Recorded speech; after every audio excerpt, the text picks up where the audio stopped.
When you see today our communities struggling with poverty and all this other stuff, people need to understand why that happened.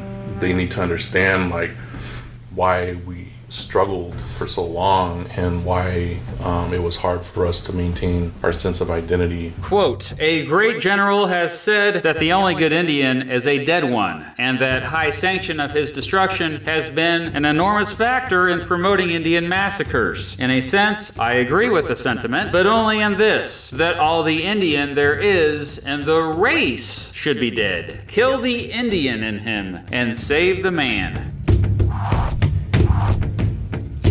I'm Mr. Beat. I'm here at Haskell Indian Nations University in Lawrence, Kansas. Students from around 140 different Native American tribes go here tuition-free to get a high-quality college education. Haskell University is the oldest continuously active federal school for American Indians in the world. 12 buildings on campus are National Historic Landmarks. It's home to the Indian Leader, the oldest American Indian student newspaper in the country. Congresswoman Sharice Davids went to school here, as did the legendary Jim Thorpe and Billy Mills. It's a special place, but it also has a dark history. You see, Haskell first opened its doors in 1884 as the United States Indian Industrial Training School, a boarding school meant to conform Native Americans to an Anglo-American society. Anglo-American meaning English-speaking people tracing their ancestry to Britain. Anyway, the students who first went here were forced to go here. In fact, they were kidnapped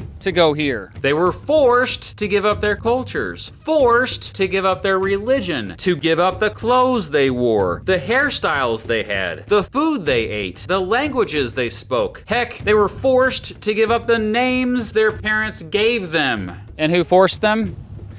The federal government of the United States, of course. These students were separated from their families for sometimes years at a time. They'd return to their parents as practically strangers, no longer able to even speak the language or understand the cultural practices of their parents and grandparents. It was basically grooming, man. Not only that, living conditions at Haskell during those early years sucked. It was very military-like. Teachers physically punished students who refused to conform. Unsanitary conditions combined with overcrowding, unbearably cold and damp housing, and crappy food ultimately led to at least 103 children getting sick and dying while attending the school. But Haskell was just one of as many as 357 boarding schools across the country meant to civilize Native American children into Anglo-American culture. I often divide Native American history into two eras after the arrival of Europeans to the continent. There was the war period and the assimilation period. The war period was marked by the ongoing wars between American Indians and Europeans and Anglo-Americans, going all the way back to the Beaver Wars, which started in 1609, going all the way up to the Wounded Knee Massacre, which took place in 1890. This period generally saw Native Americans fighting to defend their lands and ways of life. Native American nations were not passive. They fought like hell. However, in these wars, they were often the underdog with fewer soldiers and resources, and ultimately, Europeans and Anglo-Americans killed most of them and stole most of their land. The United States and Canadian governments then forced nearly all surviving Native Americans onto reservations, where most remain today. This video is about that second period, the assimilation period, a time I wasn't really taught that much about when I was in high school. Oh, and in case you forgot, cultural assimilation is the process in which a minority culture is absorbed into the dominant culture of a society. In the assimilation period, Native Americans had their identities taken away from them. They were forced to give up their cultures for Anglo-American culture. Full stop. And it sucked. This is still a colonial nation, and we have not come to grips with that. So we're not post-colonial. We have not reconciled our past, and that's not just about American Indian history either. That's about a number of aspects of our history.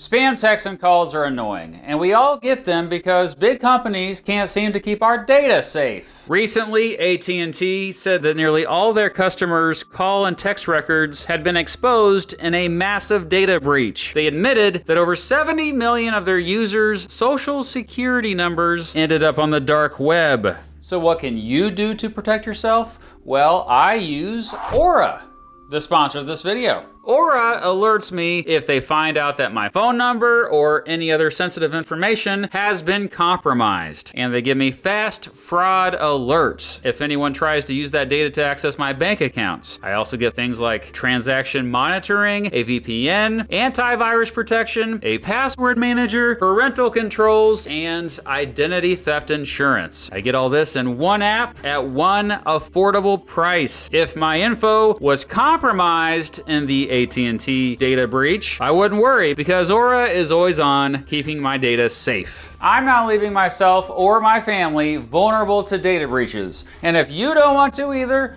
go to aura.com/MrBeat and you can try your first 2 weeks for free. Ha! Yeah! The link is in the description of this video. It is.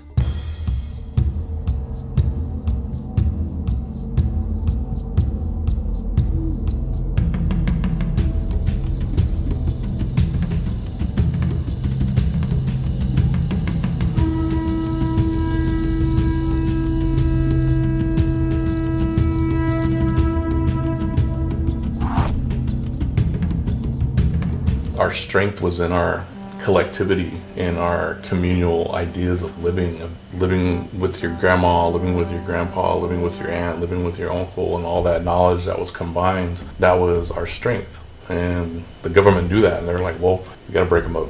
You know, if they're not able to share their knowledge with each other, then they're going to forget who they are, and they're going to forget their claims to this land. So it's had this generational impact on who we are as Native people. Attempts to assimilate Native Americans goes all the way back to, believe it or not, George Washington. He and his friend, Henry Knox, were genuinely concerned for the welfare of Native Americans. However, like many folks back then, they believed that Native Americans were, quote, uncivilized and needed to be assimilated. Washington, in particular, was big into encouraging trade with Native American nations and encouraging them to farm. Later, Thomas Jefferson also made it a goal to get Native Americans to all become farmers. Dun, dun, dun, dun, dun, dun. He wrote that Americans needed to convince them to, quote, abandon hunting to apply to the raising stock, to agriculture and domestic manufacture, and thereby prove to themselves that less land and labor will maintain them in this better than in their former mode of living. Indeed, getting Native Americans on board with the idea of private property was very important to getting them to assimilate. Jefferson was a fan of just giving land to them to farm, but others weren't so big on that idea after more and more immigrants began moving to the United States and competing for land. Meanwhile, missionaries had been trying to convert Native Americans to Christianity for hundreds of years, mostly by indoctrinating their kids in their schools. These were not like schools today, where kids are actually encouraged to critically think and question things. No, these were schools where kids were taught what to think, not how to think. And by the early 1800s, several American politicians like this dude, Thomas McKinney, realized that the Christian missionaries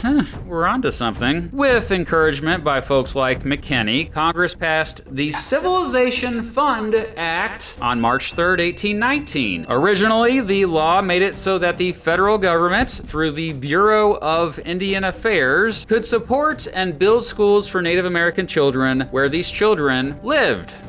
However, later on, the federal government used the law to justify the establishment of Native American boarding schools. The first schools the Bureau of Indian Affairs established focused on, quote, civilizing Native American children by teaching them reading and writing. After Congress passed the Indian Removal Act a few years later, the United States forced nearly all of the remaining Native Americans who lived east of the Mississippi River however, to move west of it to less desirable land. The deal was, though, presumably the Bureau of Indian Affairs would provide free education for all the kids to all these relocated tribes. That meant even more indoctrination of Native American children. By the 1850s, the American Indian Wars were still going in full force, and a growing number of Americans were wondering just what they were going to do about the, quote, Indian problem. Yeah, the Indian problem.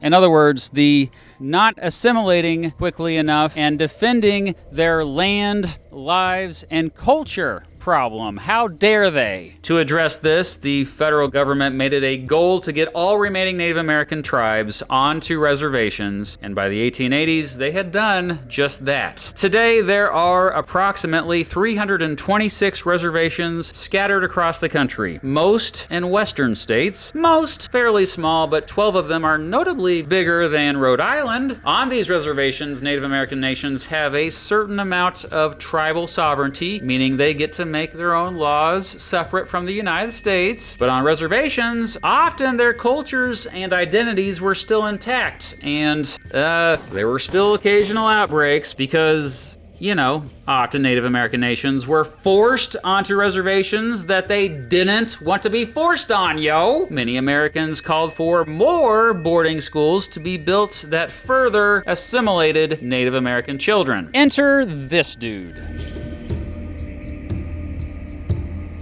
Where'd he go? Oh, he's over there. Richard Henry Pratt. Fun fact for you.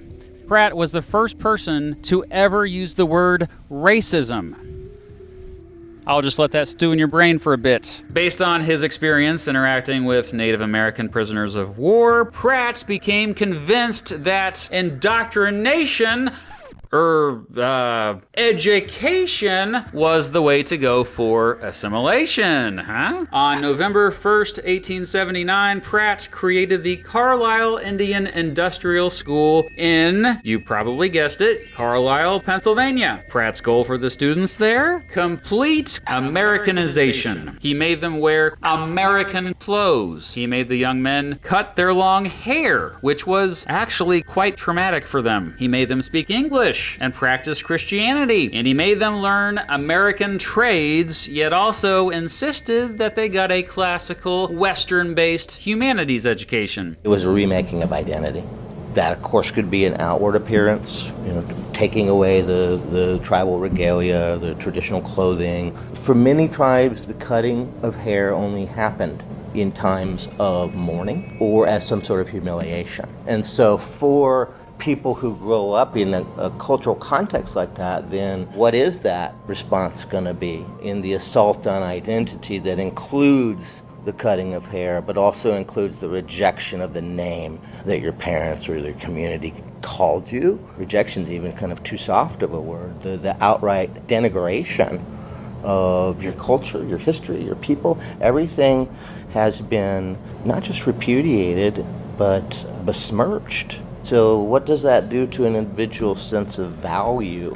You know, that must have been really hard. Okay, so Pratt really did think he was helping Native Americans, writing that he thought they were completely equal to European Americans and thus deserved the same rights and opportunities. Quote, "If all men are created equal, then why were blacks segregated in separate regiments and Indians segregated on separate tribal reservations?" he once wrote. "Why weren't all men given equal opportunities and allowed to assume their rightful place in society? Race became a meaningless abstraction in his mind." The boarding schools were run in terms of their discipline and institutions that were rife for abuse. Obviously, those were not good things, but I think there were graduates who would have told you this was ultimately a good thing. I want to be fair in rendering it that way. The Carlisle School became pretty well known and actually quite distinguished, ultimately becoming an inspiration to build many more Indian boarding schools across the country just like it, including here.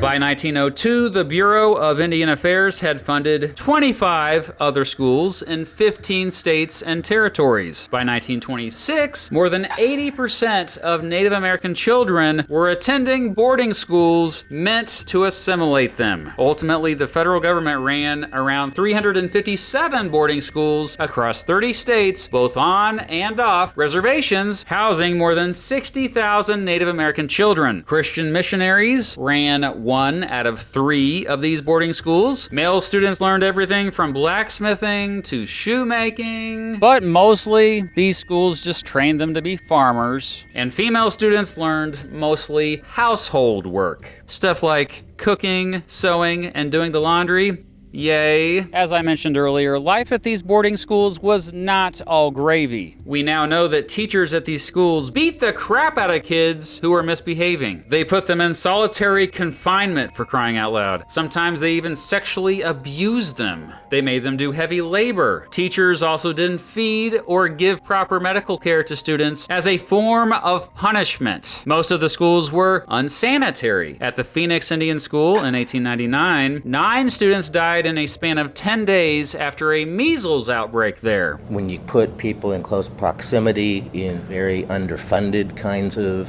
institutional places, and you kind of layer on top of that the homesickness, the desperation, the things that can psychologically contribute to the deterioration of holistic health, it's a real recipe for disaster. And you certainly still have students in the early days who have limited exposure to some of those diseases that were not endemic. Oh, and the schools rarely actually told the parents that their kids had died. Often parents would only learn of their child's death long after they were haphazardly buried in sometimes unmarked graves. Here at Haskell, there are at least 8 unmarked graves, and even of those that are marked, very few had proper burials. We now know that at least 19 boarding schools across the country had at least 500 students die there. We now know.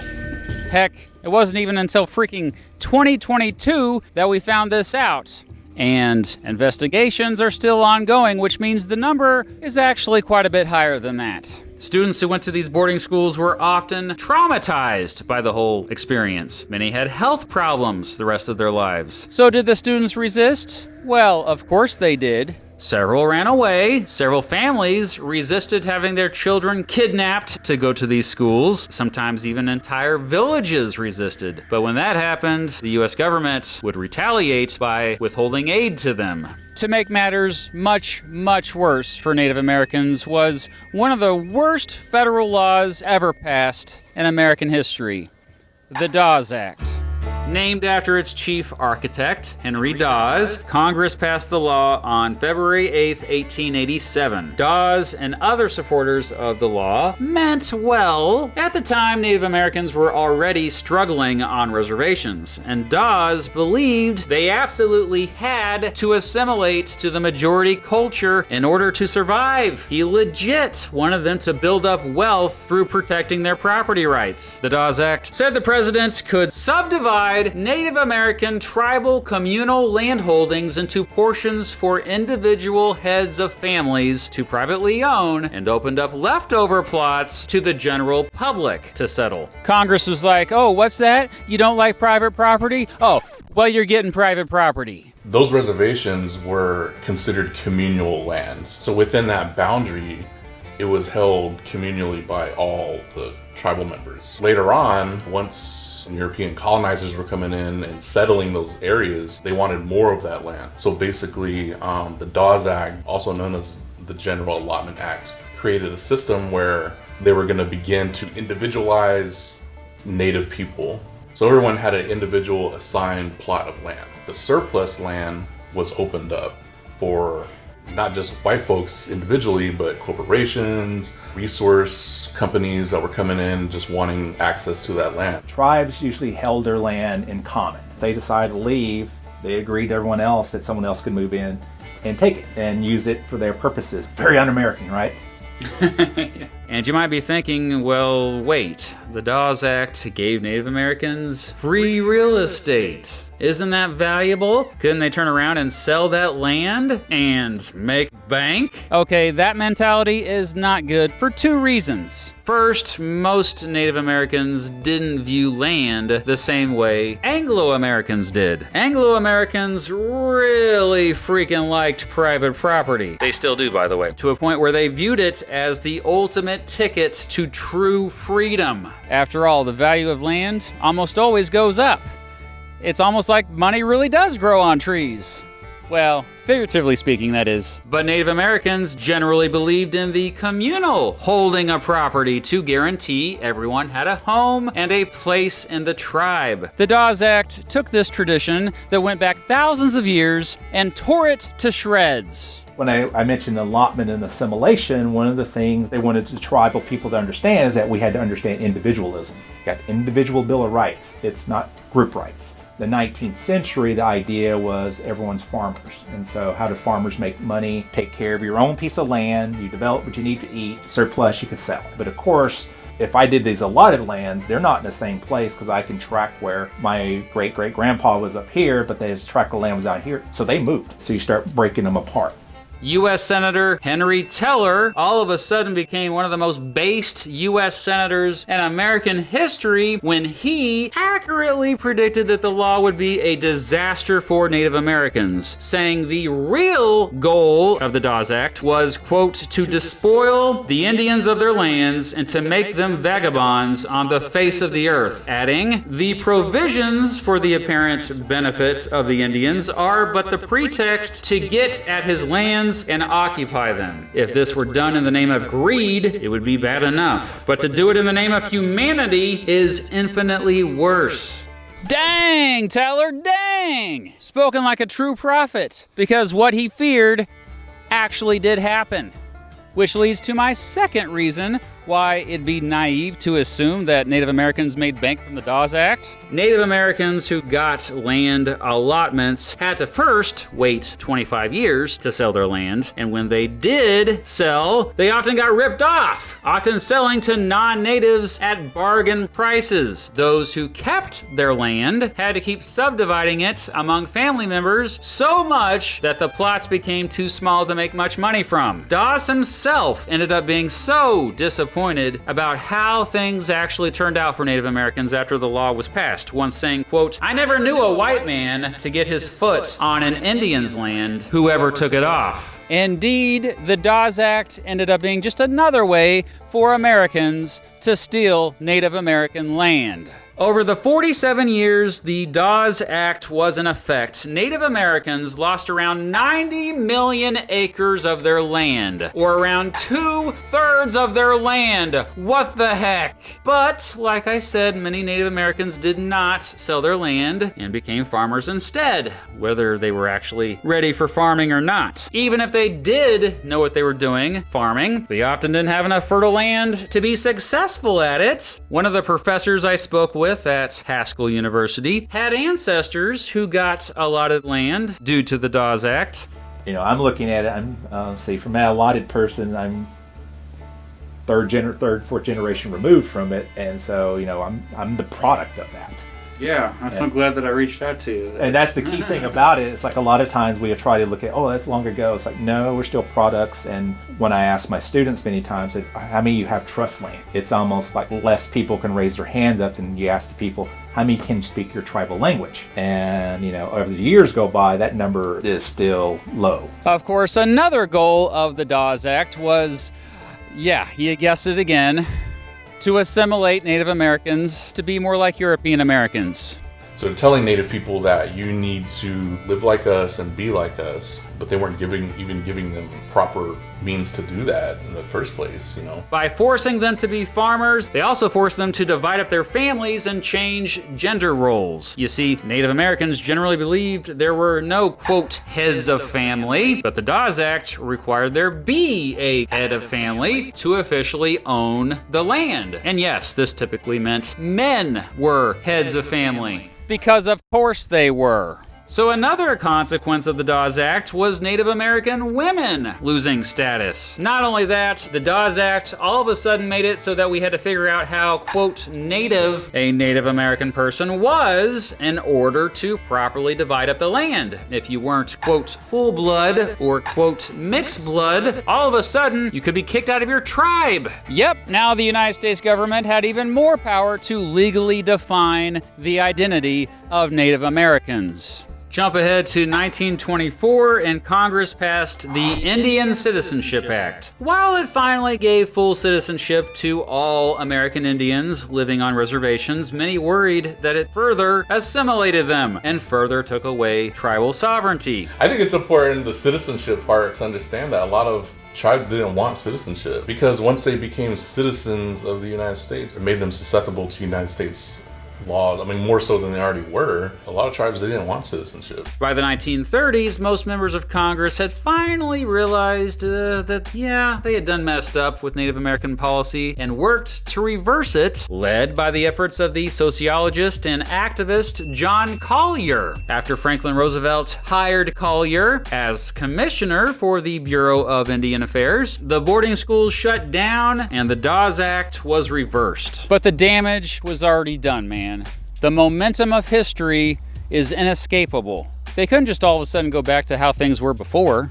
And while major reforms and court decisions since the 1960s have returned both sovereignty and tribal traditions to most Native American nations, today 25% of Native Americans live in poverty, the highest by far of any minority group. Overall, the destruction of Native American cultures was the destruction of collectivism, or the idea that community is more important than the individual. In a collectivist society, resources are typically owned by society as a whole, or collectively. Collectivism went against the Anglo-American tradition of individualism, or the idea that the individual is more important than the community. And today, individualism rules in the United States of America. In fact, I'd argue that individualism is more important here than anywhere else in the world. Hey, back off. Give me some space. Give me some space here.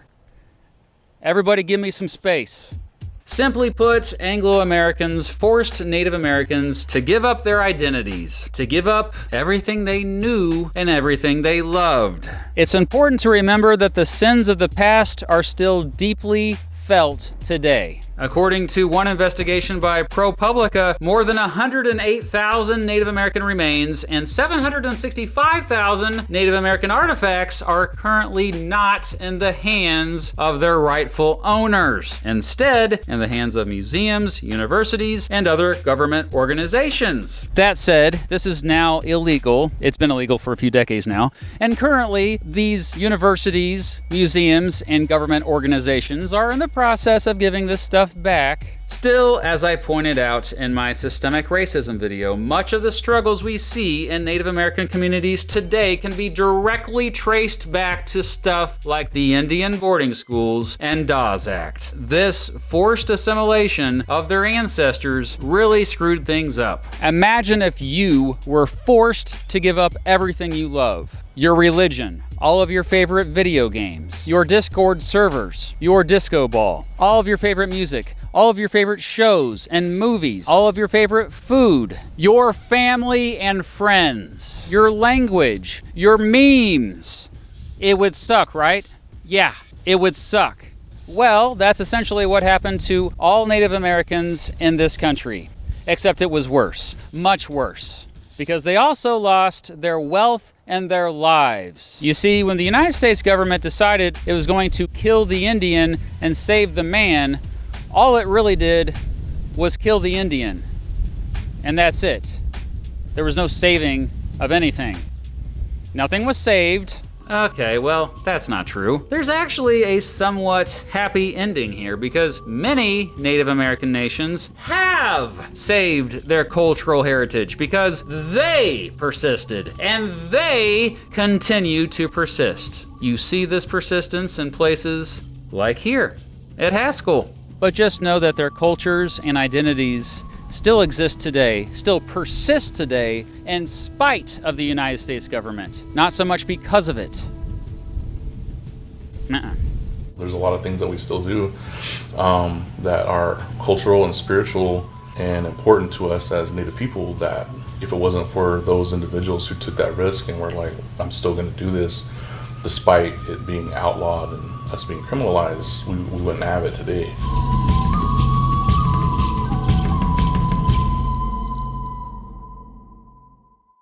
Thanks so much to all the folks here at Haskell for helping me make this video and letting me interview them. If you ever get a chance to visit here, I recommend checking out the Cultural Center and Museum. And if any of the information in this video shocked you, it's all true. As always, the sources are listed in the description. Thanks for being curious.